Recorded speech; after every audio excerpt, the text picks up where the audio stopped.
Hello प्यारे बच्चों, स्वागत है आपका आपके अपने चैनल प्राइमरी एंड मिडिल पाठशाला में। तो आज हम लेके आए हैं कक्षा 6 के लिए एट ग्रेड अभ्यास पुस्तिका भाषा गणित अध्याय 4 आंकड़ों का प्रबंधन और प्रस्तुतिकरण।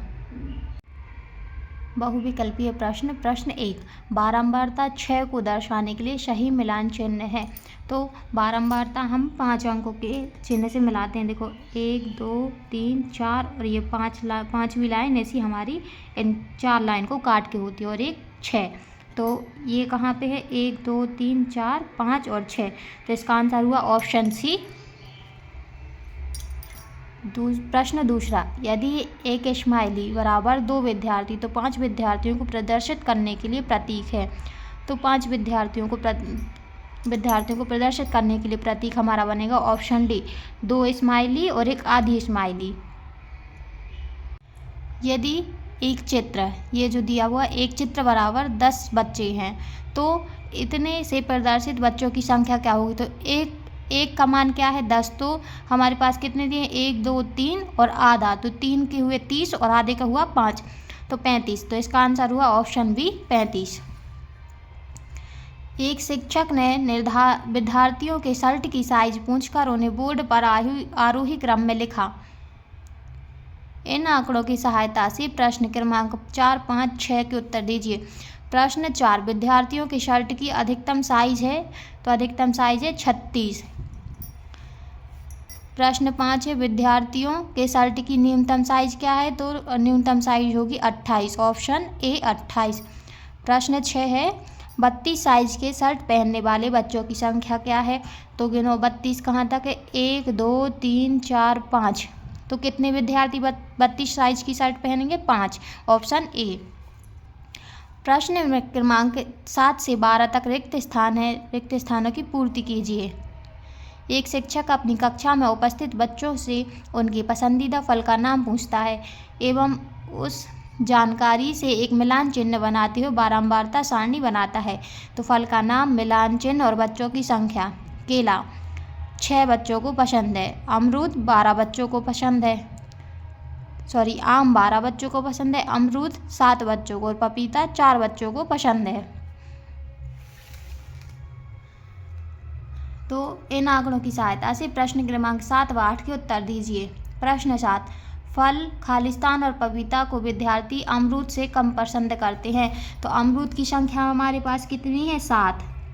तो अमरूद से कम पसंद कौन सा फल है? पपीता और केला। केला और पपीता को कम पसंद करते हैं। प्रश्न 8, आम पसंद करने वाले विद्यार्थियों की संख्या 12 है। प्रश्न 9, एक खालिस्तान वस्तुओं को चित्रों द्वारा प्रदर्शित करता है, चित्रलेख। प्रश्न 10, मिलान चिन्ह संख्या खालिस्तान को दर्शाता है। तो गिनो 1 2 3 4 और 1 5 6 7 8 9। तो संख्या 9 को दर्शाता है। प्रश्न 11, एक दंडालेख में खालिस्तान क्षैतिज या ऊर्ध्वाधर खींचे जा सकते हैं, दंड। प्रश्न 12, आंकड़ों को खालिस्तान चिन्हों का प्रयोग कर सारणी रूप में व्यवस्थित किया जा सकता है, टैली या मिलान चिन्हों के प्रयोग से। प्रश्न क्रमांक 13 से 18 तक अति लघु प्रश्न इन्हें हल करें। प्रश्न 13, एक चित्रालेख में यदि संकेत 15 फूलों को निरूपित करता है तो संकेत कितने फूलों को प्रदर्शित करेगा? तो एक फूल बराबर 15। तो यहाँ कितने दिए हुए? 1 2 3 4। तो हम 15 में 4 का गुणा करेंगे तो हमारे पास कितने होंगे? 60 फूलों को प्रदर्शित करेंगे। 4 फूल 60 फूलों को प्रदर्शित करेंगे। भारत के कुछ राष्ट्रीय राजमार्गों की लंबाई निकटतम किलोमीटर में निम्न दंडालेखों द्वारा निरूपित की गई है। दंडालेख पढ़िए और प्रश्न क्रमांक 14 एवं 15 के उत्तर दीजिए। तो ये हमें दंडालेख दिया हुआ है, तो यहाँ हमें राष्ट्रीय राजमार्ग दिए हैं कि कौन कौन से राजमार्ग, ये उनकी किलोमीटर में लंबाई है। 200 400 600 800 ये अनुमानित लंबाई दी हुई है हमारे पास। NH लगभग 2000 किलोमीटर, NH 44 लगभग 700-800 किलोमीटर। ऐसे ही NH 31 कितना? 1400 किलोमीटर, NH 34 600 किलोमीटर और NH 7 लगभग 1200 किलोमीटर। तो अब हमें आंसर देना है। प्रश्न 14, उपरोक्त में से कौन सा राष्ट्रीय राजमार्ग सबसे अधिक लंबा है? तो सबसे अधिक लंबा कौन सा राष्ट्रीय राजमार्ग है? NH6। प्रश्न 15, किस राष्ट्रीय राजमार्ग की लंबाई राष्ट्रीय राजमार्ग 44 की लगभग दोगुनी है? तो राष्ट्रीय राजमार्ग की लंबाई कितनी है? 700 किलोमीटर। इन दोनों के बीच में है तो 700 किलोमीटर। और एन 700 से 700 का दोगुना कितना होगा? 1400। 1400 किलोमीटर किस राजमार्ग की लंबाई है? NH31 की। तो इसका आंसर क्या होगा? राष्ट्रीय राजमार्ग NH31 की लंबाई राष्ट्रीय राजमार्ग 44 की लगभग दोगुनी है। प्रश्न 16, जब दंडालेखों जैसे ऐसे आंकड़ों के चित्रीकरणों को अधिक विस्तृत, कलात्मक और चित्रीय कल्पना के साथ और अधिक सुंदर बना दिया जाता है, तब इस आकर्षक आलेख को क्या कहते हैं? तब इस आलेख को सूचना ग्राफिक्स, ग्राफिक्स कहते हैं। प्रश्न 17, चित्रालेख तथा दंडालेख संख्यात्मक आंकड़ों का किस प्रकार का निरूपण है? यह चित्रीय निरूपण है। प्रश्न 18, संख्या 5 को निरूपित करने के लिए सही मिलान चिन्ह क्या होगा? तो संख्या 5 को निरूपित करने के लिए सही मिलान चिन्ह ये होगा। मिलान चिन्ह क्या होता है 5 के लिए? 1 2 3 4 और एक ऐसी लाइन आड़ी लाइन खींचते हैं तो यह 5। प्रश्न क्रमांक 19 से 24 तक लघुत्तरीय प्रश्न ने हल करें। मासिक टेस्ट मूल्यांकन में एक विद्यालय के 25 बच्चों ने गणित विषय के मासिक टेस्ट मूल्यांकन में 10 अंक में से निम्नानुसार अंक प्राप्त किए हैं। इन आंकड़ों के आधार पर प्रश्न क्रमांक 19-20 के उत्तर दीजिए। प्रश्न 19, इन आंकड़ों को आरोही क्रम में लिखिए तथा सर्वाधिक अंक प्राप्त करने वाले बच्चों की संख्या लिखिए। तो आरोही क्रम में लिखेंगे। आरोही क्रम क्या कहलाता है? छोटे से बड़ा। तो 1 2 3 3 3 4 4 4 4 5 5 5 6 6 6 6 6 7 7 8 9 10। सर्वाधिक अंक प्राप्त करने वाले बच्चों की संख्या, तो सर्वाधिक अंक कितना है? 10। 10 पर कितने बच्चों ने प्राप्त किए? सिर्फ एक ने। ऐसे ही प्रश्न 20, प्रश्न 1, 3 बहुत से कम अंक प्राप्त करने वाले बच्चों की संख्या, तो 3 और 3 से कम, तो 3 1 2 3 4 5। 5 विद्यार्थी कितने हुए? 3 बहुत से कम अंक प्राप्त करने वाले बच्चों की संख्या कितनी हुई? 5। दूसरा दिया है कितने बच्चों को 7 से अधिक अंक प्राप्त हुए? 7 से अधिक अंक बोल रहे हैं तो 7 के बाद से देखेंगे 8 8 9 10, मतलब 4 विद्यार्थियों ने 7 से अधिक अंक प्राप्त किए हैं। प्रश्न 20, एक विद्यालय की कक्षा 6 के 20 विद्यार्थियों की ऊंचाई सेंटीमीटर में निम्नानुसार है। यह हमें ऊंचाई दी है। इन आंकड़ों की सहायता से मिलान चिन्ह बनाते हुए एक सारणी बनाइए। तो हम पहले इन आंकड़ों को ऊंचाई में लिखेंगे। पहले कितनी ऊंचाई दी हुई है? 143, 144, 145, 148 और 150। ये इतने दी हुई हैं सिर्फ। और हमें इसकी बारंबारता, 143 ऊंचाई के कितने विद्यार्थी हैं? 3। तो इसका मिलान चिन्ह क्या होगा? 3 डंडियाँ खींचेंगे। 144 के कितने विद्यार्थी हैं? 3, तो 3 ही इसके मिलान चिन्ह, 3 डंडियाँ खींचेंगे। 145 के 7 विद्यार्थी हैं तो 7 को हम कैसे प्रदर्शित करेंगे? 1 2 3 4 और एक 5 और 6 और 7। ये हमारे पास 7 मिलान चिन्ह बनाए हमने 7 की बारंबारता को दिखाने के लिए। ऐसे ही 148 के 4 विद्यार्थी हैं, 150 के 3 विद्यार्थी हैं और टोटल विद्यार्थी कितने हुए? 20। एक विद्यालय के बच्चों के पसंदीदा रंगों की सूचना निम्न चित्रालेख द्वारा प्रदर्शित की गई है। रंग नीला बच्चे और एक स्माइली बराबर 3 बच्चे हैं, मतलब एक स्माइली बराबर 3 बच्चे। तो अब हमें इनका आंसर देना है। इस चित्रालेख के आधार पर प्रश्न क्रमांक 22 और 23 के उत्तर दीजिए। प्रश्न 22 पहला, लाल रंग पसंद करने वाले बच्चों की संख्या कितनी है? तो लाल रंग 1 2 3 4 5, तो 5 का गुणा करेंगे 3 का गुणा करेंगे 5 में, तो आंसर क्या होगा? 15 बच्चे। दूसरा क्या है? सबसे अधिक पसंद किया जाने वाला रंग कौन सा है? तो सबसे अधिक पसंद किया जाने वाला रंग गुलाबी है। और बच्चे कौन सा रंग नीले रंग की तुलना में 3 गुना संख्या में पसंद करते हैं? तो नीले रंग के कितने बच्चे हैं? 6 के कितने? 3 गुना। 6 दूनी 12, 6 3 18 बच्चे पसंद करेंगे। कौन सा? 6 स्माइली किस वाले में है? 1 2 3 4 5 6 हरे में, तो हरा रंग पसंद करते हैं। नीले रंग की तुलना में 3 गुना संख्या में हरा रंग पसंद करते हैं। प्रश्न 23 दिया है, सबसे कम पसंद किया जाने वाला रंग कौन सा है? तो सबसे कम पसंद किया जाने वाला रंग नीला। कौन कौन से रंग समान संख्या में बच्चे पसंद करते हैं? तो लाल रंग व पीला रंग समान संख्या में पसंद करते हैं। गुलाबी रंग पसंद करने वाले बच्चों की संख्या कितनी है? तो गुलाबी रंग पसंद करने वाले बच्चों की संख्या, एक स्माइली बराबर 3 और 7 स्माइली दी हो तो 3 21 बच्चे। प्रश्न 24, बच्चे अपने 5 मित्रों पड़ोसियों से उनके परिवार के सदस्यों की संख्या पूछे और उन आंकड़ों की सहायता से मिलान चिन्ह बनाते हुए एक सारणी बनाए। परिवार के सदस्यों की संख्या 3, तो मिलान चिन्ह बनाएंगे 3, 4 के 4 मिलान चिन्ह 5, 6 और 7। प्रश्न क्रमांक 25 से 30 तक दीर्घोत्तरीय प्रश्न इन्हें हल करें। प्रश्न क्रमांक 25, एक फल विक्रेता द्वारा एक दिन में बेचे गए फल की मात्रा किलोग्राम में निम्नानुसार है। संख्या, आम 4 किलो, सेब 2 किलोग्राम, पपीता 10 किलोग्राम, अंगूर 4 किलोग्राम और संतरा 6 किलोग्राम। तो अपनी पसंद का संकेत एवं पैमाना लेकर इन आंकड़ों के लिए चित्रालेख बनाइए। तो हमने ये यहाँ पे फल लिखे, यहाँ मात्रा लिखी, और मात्रा कैसे लिखेंगे हम? हमने ये संकेत चिन्ह बनाया और इस संकेत चिन्ह की मात्रा क्या है? 2 फल 2 किलोग्राम। तो अब बताओ, आम 4 है तो हम दो चित्र बनाएंगे।